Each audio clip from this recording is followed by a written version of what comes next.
करने की कोई जरूरत नहीं है साथियों। और दूसरी बात यह है साथियों, क्योंकि एक जब ऐसी हरकत करते हैं हमें और यूनाइट कर जाते हैं साथियों। तो आप लोग यहाँ बैठिए, मैं आपसे बार बार ये रिक्वेस्ट करता हूँ, नंबर जो संख्या ज्यादा होगी तो इनकी हिम्मत। नमस्कार, बोलता हिंदुस्तान में आपका स्वागत है। जिस तरह से जामिया और शाहीन बाग को बार बार निशाने पर लिया जा रहा है, उससे लगातार ये लग रहा है कि दिल्ली चुनाव के मद्देनजर किसी न किसी तरह की डिस्टर्बेंस पैदा करने की कोशिश की जा रही है। पहले जामिया में 2 दिन पहले गोली चलाई गई, एक छात्र को घायल कर दिया गया, उसके बाद शाहीन बाग में गोली चलाई गई और अब आज फिर अभी कुछ देर पहले जामिया के गेट नंबर 7 के पास जहां प्रोटेस्टर जमे हैं, इसके थोड़ी सी दूर पर कुछ बाइक सवार आए और उन्होंने गोलीबारी करके यहां पर दहशत का माहौल बनाने की कोशिश की। इससे एक बात का अंदाजा लगाया जा रहा है कि जो बीजेपी के तमाम नेता हैं, चाहे वो अनुराग ठाकुर हो चाहे योगी आदित्यनाथ हो, वो जिस तरह की हिंसा को प्रोवोक कर रहे हैं, उसी बात को यहाँ पर इम्प्लीमेंट करने की कोशिश की जा रही है। और सीए प्रोटेस्ट का तो विरोध हो ही रहा था, उन प्रोटेस्टर्स के खिलाफ एक कम्युनल माहौल तो बनाया ही जा रहा था। अब कहीं न कहीं दिल्ली चुनाव के मद्देनजर एक तरह की आग लगाने की कोशिश की जा रही है। इसलिए भी तमाम सिर्फ और सिर्फ साथियों मैं यही हमारा बाइक चलाने का सिर्फ मकसद यही है कि एक दूसरे के साथ कोऑर्डिनेट करें। जो साथी जुलेना की तरफ से गए हैं उनको वापस लेकर आए। साथियों बैठ जाइए प्लीज, और जो पीछे लोग खड़े हैं आप लोग बैठ जाइए। हमने मैट लगा दिया आप लोगों के लिए, आप लोग बैठ जाइए, वहां पर बैठ जाइए, प्लीज बैठ जाइए, आप लोग बैठ जाइए। जो लोग शाहीन बाग से आए हैं, शाहीन बाग में चले जाइए। वहां पे जो लोग वहां की कोऑर्डिनेशन कमेटी से बात हुई है, वहां पे हालत सामान्य है, तो आप लोग वहां चले जाइए। और यहाँ के जो साथी हैं यहाँ पर लोग बैठ जाइए और रात भर हम जागेंगे। और जो प्रक्रिया है वो भी चल रही है। तो मीडिया के जो साथियों से रिक्वेस्ट है कि मीडिया के साथियों के जो पीछे हमें स्पेस दे रहा है, आप लोग वहां पर जो है माइक लगाइए, वहां पर कैमरा लगाइए और वहां पर आप लोग जो है लोगों के साथ जो भी आपको बाइक लेनी है आप लोग कंटिन्यू वहां बात करें। ठीक है, धन्यवाद।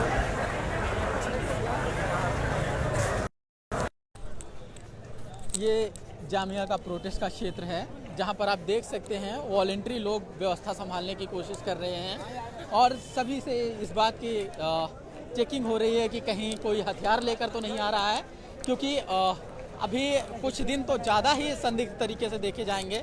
जिस तरह के प्रोवोक करने वाले नारे लग रहे हैं, जिस तरह से केंद्र सरकार के मंत्री से लेकर अलग अलग राज्यों के मुख्यमंत्री भड़काऊ बयानबाजी कर रहे हैं, उससे कहीं ना कहीं एक डर तो है कि कहीं एक चुनावी राजनीति के लिए, कहीं हिंदू मुस्लिम पोलराइजेशन के लिए भारतीय जनता पार्टी के नेताओं ने जिस तरह के भाषण दिए हैं वो अब जमीन पर उतरने तो नहीं लगा है। सीए का विरोध तो 40 दिनों से चल रहा है, उससे भी ज़्यादा वक्त से चल रहा है। जब से पास हुआ है कानून तब से चल रहा है। 15 दिसंबर से जामिया में लगातार विरोध चल रहा है, लेकिन अब अचानक इस तरह से हिंसा पर कैसे लोग उतर आए हैं।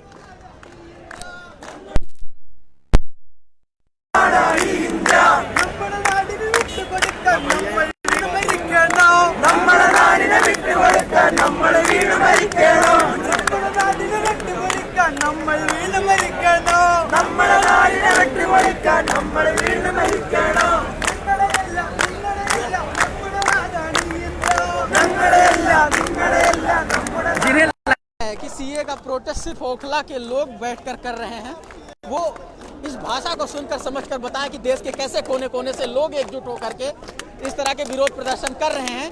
दिल्ली पुलिस के पक्षपात पर, दिल्ली पुलिस के सांप्रदायिक रवैये पर जिस तरह से विरोध प्रदर्शन कर रहे हैं तमाम राज्यों के लोग, तमाम तरह की भाषाओं में, लेकिन सबके यही कहना है कि किस तरह से आप पक्षपात कर रहे हैं, किस तरह आप सांप्रदायिक हैं।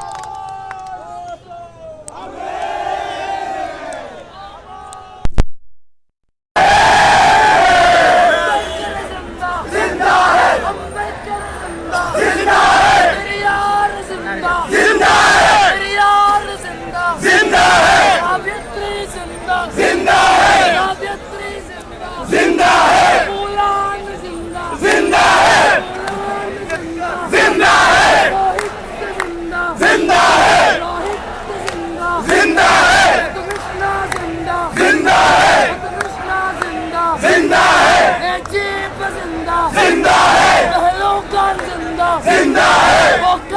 जिंदा जिंदा है, रोहित जिंदा जिंदा है, मुद्दस्सिर जिंदा जिंदा है, मुद्दस्सिर जिंदा जिंदा है, आसिफ जिंदा जिंदा है, आसिफ जिंदा जिंदा है, बाबरी जिंदा जिंदा है, बाबरी जिंदा जिंदा है, पहलवान जिंदा जिंदा है, पहलवान जिंदा जिंदा है, तबरीज जिंदा जिंदा है, तबरीज जिंदा जिंदा है, अल्लामा जिंदा जिंदा है, अल्लामा जिंदा जिंदा है, अली जौहर जिंदा जिंदा है, अली जौहर जिंदा जिंदा है, मोहानी जिंदा जिंदा है, मोहानी जिंदा जिंदा है, अली शौकत जिंदा जिंदा है, अली शौकत जिंदा जिंदा है, अल्लामा जिंदा जिंदा है, अम्बेडकर जिंदा जिंदा जिंदा जिंदा है, जिंदा जिंदा है, मुद्दस्सिर जिंदा जिंदा है, मालकम भी जिंदा जिंदा है, मालकम भी जिंदा जिंदा है, रोहित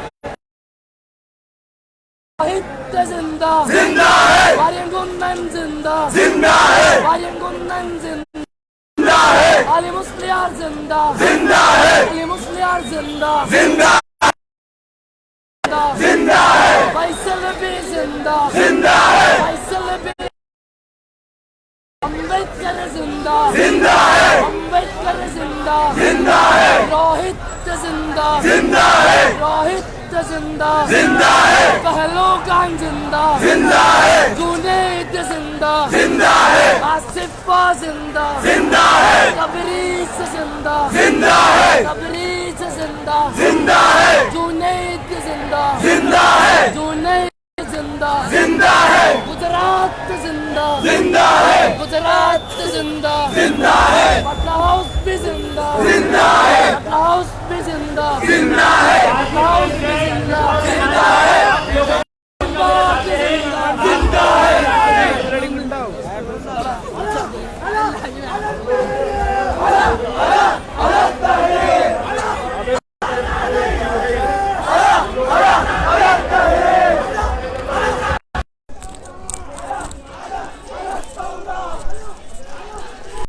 आप देख सकते हैं न सिर्फ प्रशासन के खिलाफ नाराजगी है, बल्कि वो अपना मकसद नहीं भूला गया है कि जिस तरह से इस सरकार में, जिस तरह से इस दौर में सांप्रदायिकरण करने की कोशिश की गई है, उसके खिलाफ भी नारेबाजी हो रही है।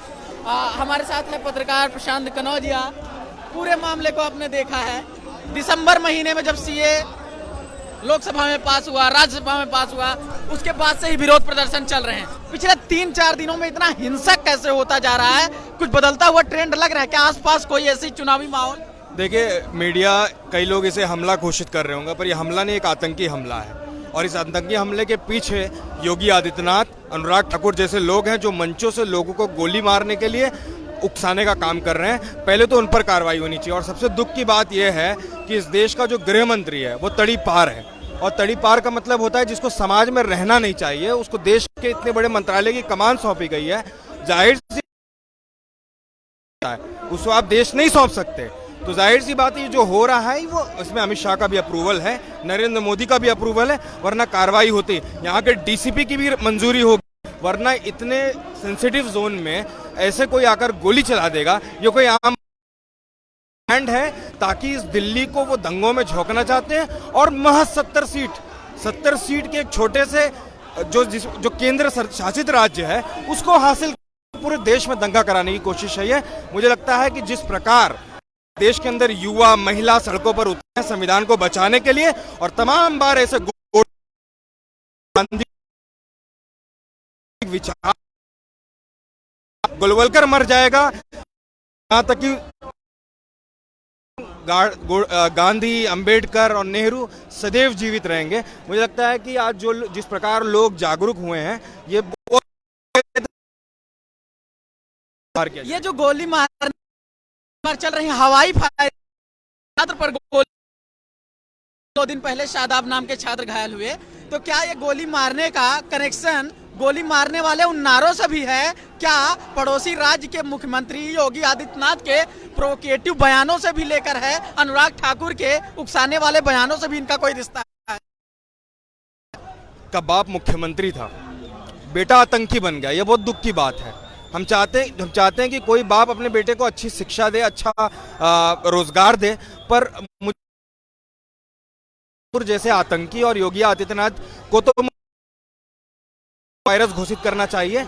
ऐसे लोग समाज को ज्यादा काम करते हैं, अधिक बीमार करने का काम करते हैं, अपने प्रदेश को संभाल नहीं पाते हैं, दूसरे प्रदेश में आते हैं, दंगा फैलाते, मारने का कहते हैं। आपने कोर्ट एक फिल्म देखी होगी, मराठी की एक फिल्म है, उसके अंदर एक कैरेक्टर है जो लोगों को कहता है गटर में उतरने से मरने से अच्छा इज्जत की मौत मरो, और उस पर ट्रायल चलता है और सालों साल जेल में बिताता है, और उस पर केस ये बनता है कहीं गोपाल हैं, कपिल हैं, अगर इसकी जगह कोई इरफान, इमरान पकड़े गए होते, मीडिया की शब्दावली बहुत मुश्किल है कि ऐसे लोगों को आतंकवादी घोषित किया जाए, क्योंकि फिल्मों के द्वारा एक नैरेटिव बनाया गया कि आतंकवादी दाढ़ी वाला होता है, उसके सर पर टोपी होती है। हमारे मिडिल क्लास समाज में एक नैरेटिव सेट किया गया। हम जानते हैं कल शर्मा का बेटा या तिवारी जी का बेटा या मिश्रा जी का बेटा न्यूक्लियर बॉम्ब भी फोड़ देगा, तब भी उसको अनुराग ठाकुर कभी भी गोली नहीं मारेगा। ये गरीब के बच्चे अपने बच्चों को बोस्टन यूनिवर्सिटी भेजते हैं, बीसीसीआई का सचिव बनाते हैं, और गरीबों के बच्चों के हाथ में तमंचा गोली थमाकर उनको आतंकवादी बनाने का काम करते हैं। ये लोग चाहते हैं कि ये देश टेररिस्ट ऑर्गेनाइजेशन बन जाए, और मुझे लगता है कि इस देश के अंदर आरएसएस के खिलाफ एक बड़ा आंदोलन खड़ा करना चाहिए, और जिस प्रकार सीरिया के अंदर आईएसआईएस को खत्म किया गया, भारत के अंदर आईएसआईएस को खत्म करके नागपुर पर चढ़ाई करना पड़ेगा लोगों को। क्या सच में मुसलमानों को सेलेक्टिव तरीके से सड़कों पर टारगेट किया जा रहा है और मीडिया के जरिए भी उनके खिलाफ राय बनाई जा रही है? जी, आप देख लीजिए किस तरह से मुसलमानों को मॉब लिंचिंग होती आ रही है 2014 के बाद से, किस वजह से कुछ ना कुछ उन पर इल्जाम आ रहे हैं। इसी तरीके से अब आप देख रहे हैं, जैसे अभी हम यहाँ थे, हम लोग इधर थे, यहाँ पे इतना क्राउड नहीं, पहले मेरा आई विटनेस था, मेरे सामने का, हम लोग यहाँ थे, जब आवाज आई तो इधर तो खैर बैरिकेड्स लगे हुए थे, हम लोग उसके पीछे भागे, वो रेड स्कूटी थी। अभी की घटना के बारे में बता रहे हैं आप? हाँ, अभी की घटना के बारे में तो हम इधर थे, इतना भी लोग नहीं थे, जो उसके पीछे भागे थोड़े थोड़े रेड स्कूटी। दर्शकों को एक बार अपडेट कर दूं कि तीसरी बार, जैसे जामिया में 2 दिन पहले यहाँ इसके सामने गोलीबारी की गई, उसके बाद शाहीन बाग में कोशिश की गई, और अभी फिर जामिया में जहाँ प्रोटेस्ट चल रहा है उससे थोड़ी दूर पर 2 बाइक सवार लोग आकर के गोली चला करके उस घटना के बारे में बता रहे हैं। हाँ, हम लोग इधर खड़े थे, ठीक है, ये बैरिकेड्स लगे थे, वो लोग इससे आए, उन्होंने स्कूटी पर फायरिंग की, हम पीछे भागे लेकिन उसे पकड़ नहीं पाए, और वो रेड कलर की स्कूटी थी, जहाँ तक हमें नंबर भी कंफर्म नहीं था, 1532 मेरे ख्याल से, लेकिन कंफर्म नहीं है। तो ये एक प्री प्लान करा जा रहा है। आप देख रहे हैं 52वां दिन है आज यहाँ पे जामिया के प्रोटेस्ट का, शाहीन बाग के प्रोटेस्ट का। हमारे स्टूडेंट की तरफ से, जामिया स्टूडेंट की तरफ से कोई भी उग्र प्रदर्शन नहीं किया जा रहा। दिखाने के लिए सीएए, एनपीआर, एनआरसी से हमारा मुद्दा भटकाने के लिए चाह रहे हैं किसी तरह मौका मिले, इस पुलिस को स्टूडेंट्स पे गोली चलाने का, लाठी बरसाने का मौका मिले। आपने 15 तारीख में देखा, लोग शांतिपूर्ण प्रदर्शन कर रहे थे, इन्होंने उन पर लाठियां बरसाई, लेकिन जो ये आतंकवादी, आरएसएस के आतंकवादी आकर हमारी माओ पर गोलियां चलाने की कोशिश करते हैं। 30 तारीख में चलाई गई, वहां चलाई गई, कल उसने कपिल गुज्जर ने चलाई गई, और आज ये घटना हुई है, तीसरी घटना हुई है, और कोई पुलिस की तरफ से अभी तक ऐसा हुआ नहीं आया है बयान के जिससे हम लोग सिक्योर फील कर सके। ये हमारे, आप इतने लोग देख रहे हैं, ये सोच रहे हैं कि हम कम हैं, हमारी तादाद कम नहीं है, हम घर पर बैठ जाते हैं, लेकिन हम अपनी माँ बहनों से दूर नहीं है। ये सब लोग उसी को सुनकर आए हैं, तो हम इसको शांतिपूर्वक चालू करेंगे, चालू रखेंगे, हम उग्र नहीं होंगे। इनका मुद्दा है किसी तरीके से, ये जैसा आपने कहा, हमारे भाई ने कहा कि ये बच्चा जो होगा उसका बाप रेहड़ी लगाने वाला होगा या कोई गरीब मजदूर होगा। अमित शाह अपने बेटे को बीसीसीआई का अध्यक्ष बनाते हैं, अनुराग ठाकुर का बेटा कभी ये नहीं करेगा, कपिल मिश्रा का बेटा कभी ये नहीं करेगा। ये चाहते हैं कि दूसरे के बच्चे आतंकवादी बने, और उन्होंने करा। ये कहीं ना कहीं उसी का रिएक्शन है जो अनुराग ठाकुर ने नारे लगवाए थे। अब ये बात बताइए कि जो आदमी अपने बच्चे को बीसीसीआई का अध्यक्ष बना रहा है, तो दूसरे के बच्चे को आतंकवादी बनाने पे क्यों तुला हुआ है? और ये लोग, अब हम पुलिस पर क्या भरोसा कर सकते हैं? एक घटना हुई, दूसरी घटना हुई, फिर तीसरी घटना होती है। अब हम आगे क्या गारंटी है कि हमारे ऊपर दोबारा गोली नहीं चलाई जाएगी? लेकिन मेरा पब्लिक से यही संदेश है कि हमें उग्र नहीं होना है, हमें शांतिपूर्वक प्रदर्शन, शांति बनाए रखने की अपील कर रहे हैं लोग। हम आप लोगों से और बातचीत करेंगे, कुछ नारेबाजी हो रही है, हम लोगों से वहां पर बातचीत करने की कोशिश करते हैं कि आखिर किस बात की नाराजगी है। सिर्फ पुलिस की नाराजगी है, ये सरकार जिस तरह से दोहरा अपना रूप दिखा रही, जिस तरह सौतेला व्यवहार कर रही है उससे देखा जाए। आजाद भारत जिंदा है, अभी गांधी की भारत जिंदा है, गांधी की भारत जिंदा है, अशफाक का भारत जिंदा है, अशफाक का भारत जिंदा है, गफ्फार का भारत जिंदा है, गफ्फार का भारत जिंदा है, अम्बेडकर का भारत जिंदा है, अम्बेडकर का भारत जिंदा है, अशफाक का भारत जिंदा है, अशफाक का भारत जिंदा है, अभी आसिफ अभी जिंदा है, अखलाक हमारा जिंदा है, अखलाक हमारा जिंदा है, प्रियंका की ताकत जिंदा है, प्रियंका की ताकत जिंदा है, वो पहलू खान जिंदा है, वो पहलू खान जिंदा है, अभी हमारी ताकत जिंदा है, अभी खून हमारा जिंदा है, अभी खून हमारा जिंदा है, अभी खून में हरारत जिंदा है, अभी खून में हरारत जिंदा है, अभी खून में जोश जिंदा है, अभी जामिया का जोश जिंदा है, अभी हमारा आक्रोश जिंदा है, अभी हमारा आक्रोश जिंदा है, हर मन में भारत जिंदा है, हर मन में भारत जिंदा है, हर तन में भारत जिंदा है, हर तन में भारत जिंदा है, जलगल में भारत जिंदा है, जलगल में भारत जिंदा है, हर तन से भारत जिंदा है, हर तन से भारत जिंदा है, हर तन से भारत जिंदा है, तन मन से भारत जिंदा है, तन मन से भारत जिंदा है, अभी नजवा जामिया जिंदा है, अभी देवबंद भी जिंदा है, अभी अखुवत भी जिंदा है, अभी भाईचारा भी जिंदा है। जुल्मी जब जब दूर चलेगा,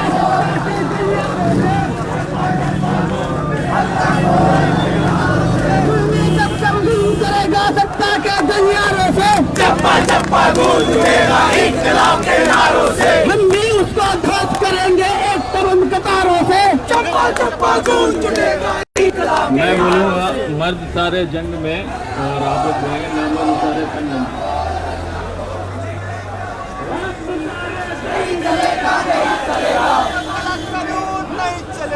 नहीं चलेगा, नहीं चलेगा, एनपीआरपी नहीं चलेगा, नहीं चलेगा, नहीं चलेगा, एनआरसीपी नहीं चलेगा, नहीं चलेगा, नहीं चलेगा, सीएपी नहीं चलेगा, नहीं चलेगा, नहीं चलेगा, सुल्ले मोदी नहीं चलेगा, नहीं चलेगा, नहीं चलेगा, सुल्ले योगी नहीं चलेगा, नहीं चलेगा, नहीं चलेगा, जलियांवाला नहीं चलेगा, नहीं चलेगा, नहीं चलेगा, जमियांवाला नहीं चलेगा, नहीं चलेगा, नहीं चलेगा, तो एमयू वाला नहीं चलेगा, नहीं चलेगा, नहीं चलेगा, कुछ भी कर लो नहीं चलेगा, नहीं चलेगा, नहीं चलेगा, गोली मारो नहीं चलेगा, नहीं चलेगा, नहीं चलेगा, गोली मारो नहीं चलेगा, नहीं चलेगा, नहीं चलेगा, जेल में डालो नहीं चलेगा, नहीं चलेगा, नहीं चलेगा, कुछ भी कर लो नहीं चलेगा, नहीं चलेगा, नहीं चलेगा, तुम कुछ भी कर लो नहीं चलेगा, नहीं चलेगा, नहीं चलेगा,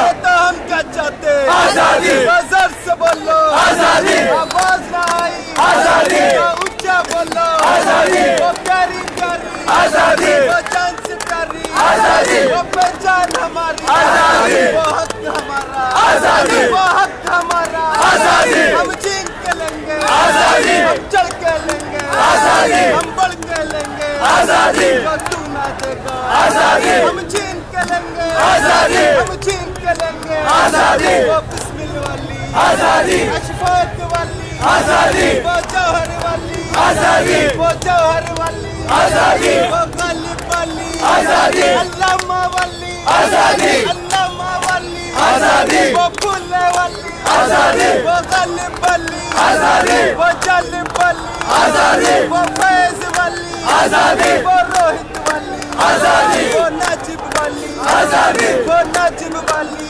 आजादी, तो केरल बोला आजादी, तो जम्मू बोला आजादी, तो कश्मीर बोला आजादी, तो यूपी बोला आजादी, तो एमपी बोला आजादी, तो असम बोला आजादी, तो असम बोला आजादी, वो पूरा भारत आजादी, वो पूरा भारत आजादी, वो पूरी पूरी आजादी, पहचान हमारी आजादी, वो पूरी पूरी आजादी, हम लेके रहेंगे आजादी, तुम कुछ भी कर लो आजादी, तुम डंडे चला लो आजादी, तुम टीयर मारो आजादी, तुम डंडे मारो आजादी, तुम गोली मारो आजादी, तुम जेल में डालो आजादी, हम नहीं रुके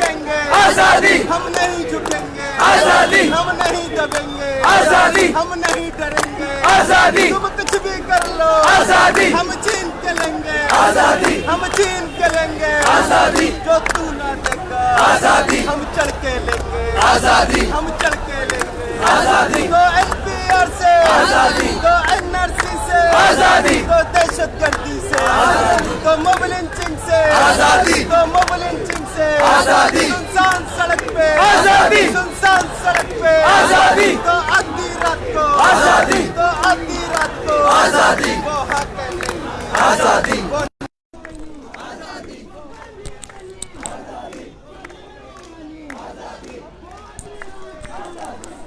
आजादी के नारों का इस देश का गोदी मीडिया कितना भी निगेटिव पोर्ट्रेयल कर ले, लेकिन लोग इस नारे को लगाना बंद नहीं करेंगे, क्योंकि तरह तरह की बंदिशों से जब आजादी की बात की जाएगी तो कहीं ना कहीं नारे तो लगेंगे।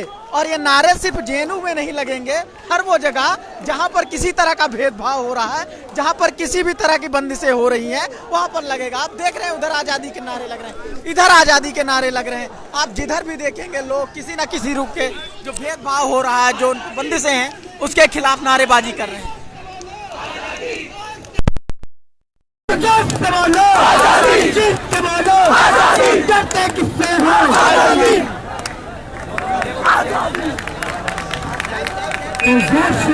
आजादी, आजादी, लड़के लेंगे, आजादी, छीन के लेंगे, आजादी, गुंडों से भी, आजादी, दंगाइयों से, आजादी, दंगाइयों से, आजादी, गुंडों से भी, आजादी, मोदी से भी, आजादी, योगी से भी, आजादी, तलीबान से, आजादी, घनाश्याम से, आजादी, चौकीदार से, आजादी, नहीं करेंगे, आजादी, नहीं करेंगे, आजादी, नहीं रुकेंगे। क्यों ऐसा लग रहा है कि दिल्ली पुलिस भेदभाव कर रही है, और क्यों ऐसा लग रहा है कि कुछ खास लोग सांप्रदायिक ध्रुवीकरण की कोशिश कर रहे हैं, खासकर चुनाव को नजदीक देखिए?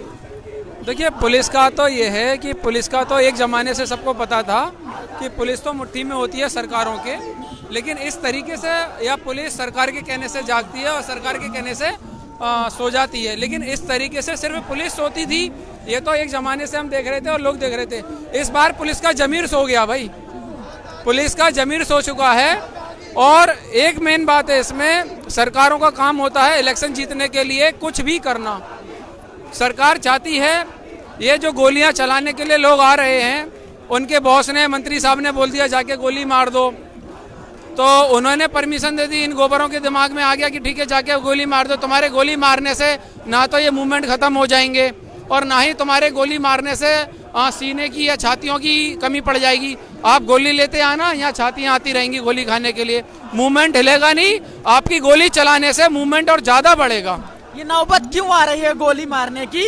क्या पुलिस के लोग किसी भी तरह का कानून व्यवस्था संभालने में नाकाम हो रहे हैं? देखिए, पुलिस तो पहले से ही नाकाम थी और ये गोली मारने की नौबत जो आ रही है, इसका सारा श्रेय जाएगा हमारे माननीय मंत्री श्री अनुराग ठाकुर जी को, जो उन्होंने जो आह्वान किया है पब्लिक से कि जाओ और जाके गोलियां चलाते रहो, गोलियां मार दो।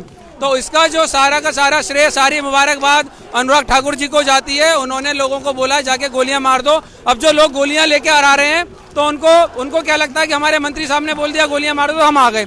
बाकी पुलिस तो पहले से निकम्मी थी और उसका निकम्मापना आज देखने को मिल रहा है। आप मीडिया को क्रेडिट नहीं दे रहे हैं, मीडिया ने कम जहर फैलाया क्या? मीडिया मीडिया का सारा क्रेडिट तो इस जहर फैलाने के लिए मीडिया को जाता है। लेकिन मैं अभी मौजूदा हाल जो है या मौजूदा दौर की बात कर रहा हूँ, 2, 4, 6, 8, 10 दिन की, तो उसमें ये गोली चलाने वाला जो सेट हो रहा है ट्रेंड, वो अनुराग ठाकुर जी के बयान की वजह से हो रहा है। बाकी मीडिया ने तो इस देश में पेट्रोल डालने के अलावा कोई काम किया नहीं है। पिछले बड़े एंकर हैं, वो अपने चैनलों के एडिटर भी हैं। और सुधीर चौधरी और दीपक चौरसिया, असल में पहले तो एंकर नहीं है, वो आते हैं और कहते हैं कि हमें पत्रकारिता करने से, रिपोर्टिंग करने से रोका जा रहा है, और लोगों को प्रोवोक करते हैं कि दिल्ली को बंधक बना लिया गया है। यहाँ उनकी भूमिका के बारे में क्या कहेंगे? सुधीर चौधरी और चौरसिया दोनों, पहली बात तो तुम दोनों के दोनों पत्रकार नहीं हो, और दूसरी बात यह है कि शाहीन बाग, उनका इशारा शाहीन बाग की तरफ था। शाहीन बाग में देश भर का मीडिया आता है, देश भर का मीडिया आके रिकॉर्डिंग करता है, वाइट्स लेता है, बात करता है, किसी को आने पे पाबंदी नहीं है। तो तुम दोनों को सोचना चाहिए, चौरसिया और जो सुधीर, दोनों के दोनों तुम सोचो कि तुम में ऐसा क्या ऐब है जो तुम्हें लोग वहाँ आने नहीं देना चाहते। तुम्हारे जाने से वहाँ लोग इतने ज्यादा मतलब वो रहते हैं कि तुमसे बात तक नहीं करना चाहते, डूब मारो कहीं जाके। ये जो मीडिया के लोग बाहर छवि बना रहे हैं, क्या सच्चाई है? ये जो सुधीर चौधरी, दीपक चौरसिया जैसे लोग कह रहे हैं कि यहाँ पर पूरी दिल्ली को बंधक बना लिया गया है, इसमें कितनी सच्चाई लगी? देखिए, ये बात सारी मंशा और शैली पर जाती है। हमारी बात करने की मंशा क्या है, हमारी बात करने की शैली क्या है। तो मंशा क्या लग रही है? सुधीर चौधरी शाहीन बाग में खड़े होकर पूछते हैं, वहाँ से लोगों को प्रवोक करते हैं कि वो लोग हमें गलत कहें। वो कहते हैं कि यहाँ हम अंदर आ सकते हैं, हमें पासपोर्ट लेना पड़ेगा आपसे, हमें वीज़ा लेना है आपसे अंदर आने के लिए, आप हमें वीज़ा कौन देगा भाई वीज़ा। ये उनकी बात करने की शैली है। उनकी मंशा साफ जाहिर होती है। वो वहाँ पर मीडिया कवरेज करने नहीं आए थे, वो वहाँ पे लोगों को प्रोवोक करने आए थे कि हम लोगों को कुछ ऐसा कहें, हमसे वीज़ा की डिमांड करें, पासपोर्ट की डिमांड करें। वो पहले ही प्री डिसाइड करके आए थे कि ये शाहीन बाग नहीं, ये कोई और देश है जहाँ जाने के लिए वीज़ा और पासपोर्ट की ज़रूरत पड़ेगी। इस नफरत से लोगों को क्या मिल रहा है? कौन है जो इस तरह की नफरत की राजनीति फैला रहे हैं? अभी ये भाजपा वाले और आरएसएस वाले ही है। और कौन है? भाजपा वाले और आरएसएस वाले ही है जो हिंदू मुसलमानों में नफरत फैला रहे हैं।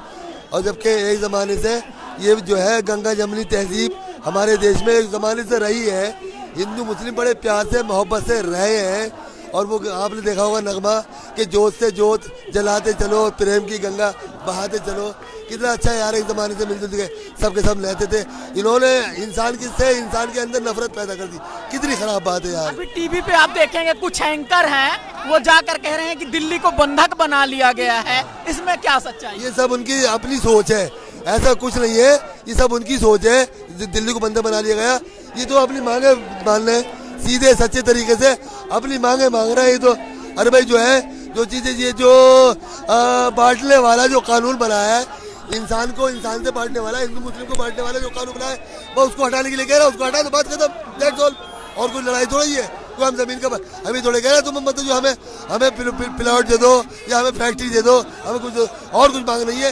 ये मांग है कि हिंदू मुस्लिम के अंदर जो इन्होंने दरार पैदा करी है और बंटवारे की जो ये कानून लेके आए हैं, हिंदू मुस्लिम का आपस में नफरत का जो कानून लेकर आए, मैं इसको हटा दो, बात खत्म। और पूरा मामला ये है कि जो कानून के खिलाफ विरोध प्रदर्शन हो रहा है, जो देश को बांटने की साजिश की जा रही है, अगर उसी से एक कदम पीछे चले जाएं तो किसी को शौक नहीं है इस ठंड में जामिया के नंबर 7 के सामने बैठने का, किसी को शौक नहीं है शाहीन बाग में बैठने का, किसी को शौक नहीं है हौजरानी में बैठने का, बशर्ते कि सरकार अपनी गलती माने और कानून को वापस ले। हम दिखाते हैं किस तरह नारेबाजी कर रहे हैं लोग।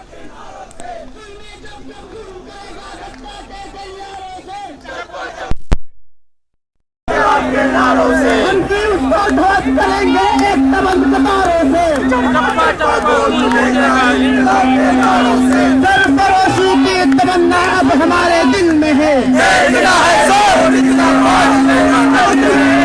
सरफरोशी की तमन्ना अब हमारे दिल में है। वक्त आने दे, बता देंगे तुझे आसरा, हम कभी क्या बताएंगे हमारे दिल में है हक हमारी।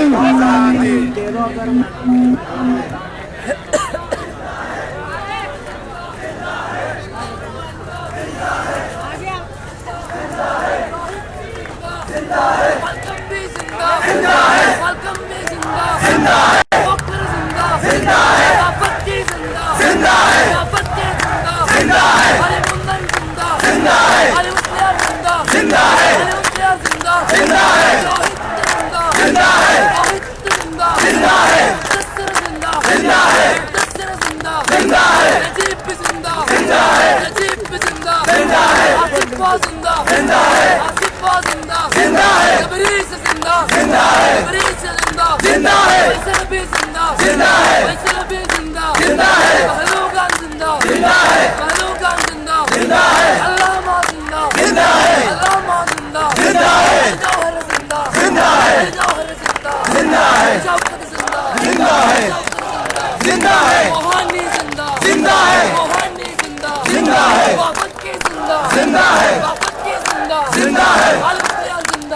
है।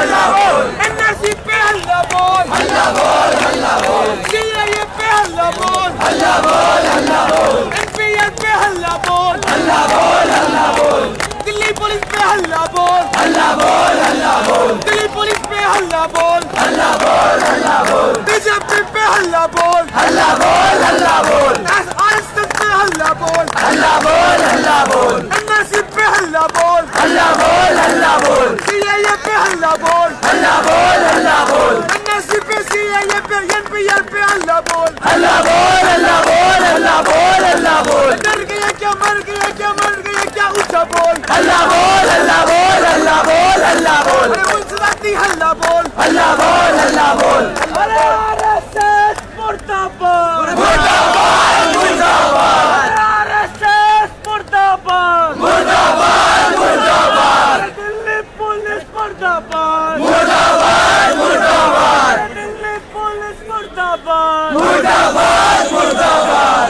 दिल्ली पुलिस होश में आओ, होश में आओ, होश में आओ, दिल्ली पुलिस होश में आओ।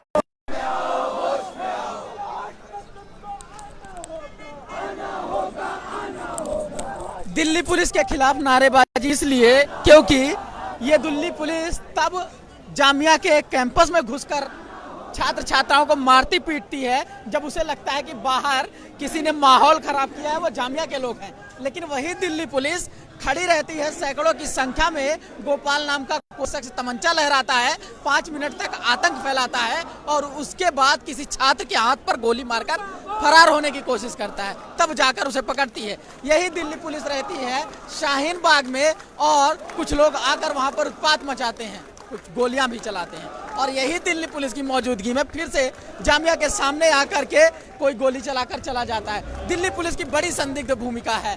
क्या आप लोग को लगता है कि दिल्ली पुलिस अब आगे फेयर काम करेगी? इस नारेबाजी से इनसे कुछ उम्मीद बंद रही है कि नहीं? दिल्ली पुलिस कोई काम नहीं करेगी। हम जैसा देख रहे हैं आज तक कि दिल्ली पुलिस ने कोई हमारा साथ नहीं दिया और ऐसा इन्होंने ये काम करके दिखाया है जिससे दुनिया के अंदर एक हमारी रुसवाई हो रही है। लोग जगह जगह तमाशा देख रहे हैं कि पुलिस सामने हाथ बांधी खड़ी है और पुलिस कुछ बोलना नहीं चाह रही, पुलिस एक्टिवेट नहीं हो रही है। तो इसकी क्या वजह है? क्या डर है इसके पीछे? क्या वजह है इसके पीछे? वो वजह सामने आना चाहिए। क्यों ये सरकार के कहने पर अपने आप को एक्टिवेट नहीं कर पा रहे हैं? तो क्या सरकार भी भेदभाव कर रही है? क्योंकि दिल्ली पुलिस तो कहीं ना कहीं केंद्र सरकार डायरेक्ट कर रही है, तो लग रहा है कि दिल्ली चुनाव को देखते हुए सरकार के लोगों की भी चाहत है कि कोई सांप्रदायिक ध्रुवीकरण हो जाए। ये तो सामने से दिख रहा है कि सरकार ही भेदभाव करा रही है। पुलिस तो सब केंद्र सरकार के हाथ में है, पुलिस एक्टिवेट नहीं हो रही है, तो इसमें सिर्फ सरकार का दोष है। हमने जहां से बातचीत शुरू की थी वहीं पर बातचीत खत्म करेंगे कि इसमें एकमात्र पक्ष नहीं है कि जो गोली चलाने लिए आए हैं, बल्कि वो तमाम पहलू हैं। जैसे कि एक नेता मंच पर से भाषण देता है कि गोली मारना है वो गद्दार लोग हैं, और तमाम राज्यों के मुख्यमंत्री मसलन योगी आदित्यनाथ और तमाम लोग आते हैं, कहते हैं कि यही एक विकल्प बचता है, जब नहीं मान रहे हैं तो आप गोली से समझाइए। और वही चीजें सड़कों पर उतरती दिखती है। कभी जामिया के सामने आकर 30 जनवरी पे जिस दिन किसी नाथूराम गोडसे ने महात्मा गांधी की हत्या की थी, उसी दिन कोई सादाब नाम के छात्र पर गोली चलाकर चला जाता है, या फिर उसके बाद शाहीन बाग में लोग कोशिश करते हैं, और या फिर उसके बाद कहीं ना कहीं कोशिश करते हैं कि सांप्रदायिक ध्रुवीकरण किया जाए।